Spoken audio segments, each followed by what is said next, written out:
এটা হচ্ছে গিয়ে ইরান, এটা হচ্ছে গিয়ে ইন্ডিয়া, আর এই যে গুজরাটে এটা হচ্ছে কান্ডালা পোর্ট, আর এইটা হচ্ছে আরবিয়ান সি, যেটা পেন দিয়ে দেখাচ্ছে এটা হচ্ছে গিয়ে আরবিয়ান সি। আর এই পয়েন্টটা এটা হচ্ছে গিয়ে চাবাহার পোর্ট এইটা, আর এটা হচ্ছে গোয়াদার পোর্ট, এটা পাকিস্তানে অবস্থিত। আর এই দুটো যে বন্দর পোর্ট তার মধ্যে যে ডিফারেন্সটা সেটা হচ্ছে 150 কিলোমিটার। আর এই গোয়াদার পোর্টটা এটা কিন্তু চায়না ডেভেলপ করছে, এই পোর্টটা কিন্তু চায়না ডেভেলপ করছে, মানে পাকিস্তান চায়নাকে অলরেডি এই পোর্টটা লিজে দেওয়া রয়েছে।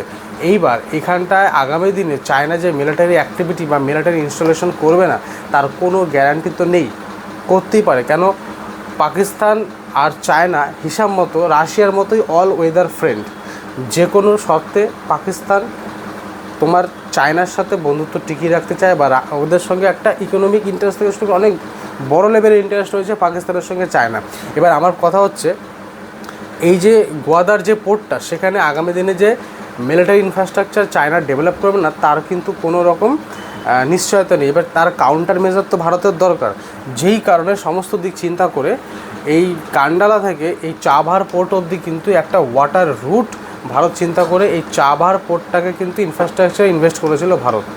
10 বছরের জন্য ইরানের সঙ্গে কিন্তু একটা চুক্তি করেছিল ভারত, যার ফলে এই যে পাকিস্তান তো ইন্ডিয়া থেকে যে পণ্যটা আফগানিস্তানে যাবে সেটা পাকিস্তানের মধ্যে দিয়ে কিন্তু পাকিস্তান যেতে দিতে চায় না বা দেয় না, এমনকি অনেক সময় আকাশ সীমাটাও কিন্তু বন্ধ করে রাখে পাকিস্তান।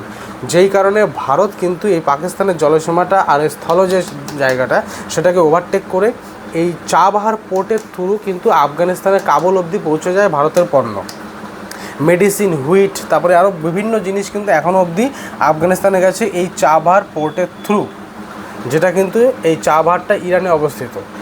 এইবার এই যে এই রুটটা যেটা ডট ডট ডট ডট করে দেওয়া রয়েছে ভালো করে বুঝবে, এটা হচ্ছে international north south transit corridor.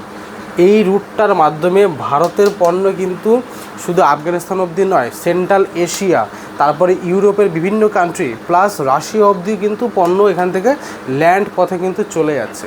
তাহলে এইটার ফলে কিন্তু ভারতের অর্থনীতিতে কিন্তু চাঙ্গা হচ্ছে, ইন্ডিয়ার অর্থনীতি কিন্তু উপরে উঠছে এই চাবাহার পোর্টের থ্রু, প্লাস ইরানেরও অর্থনীতি বাড়ছে, মানে দুজনেই কিন্তু উপকৃত হচ্ছে, ইরানও উপকৃত হচ্ছে, ভারতও উপকৃত হচ্ছে। এইবার প্রশ্ন হচ্ছে আমেরিকা ইন্টেনশনালি এটা একটা সিভিল ইনফ্রাস্ট্রাকচার, যুদ্ধের সময় কোনো সিভিল ইনফ্রাস্ট্রাকচার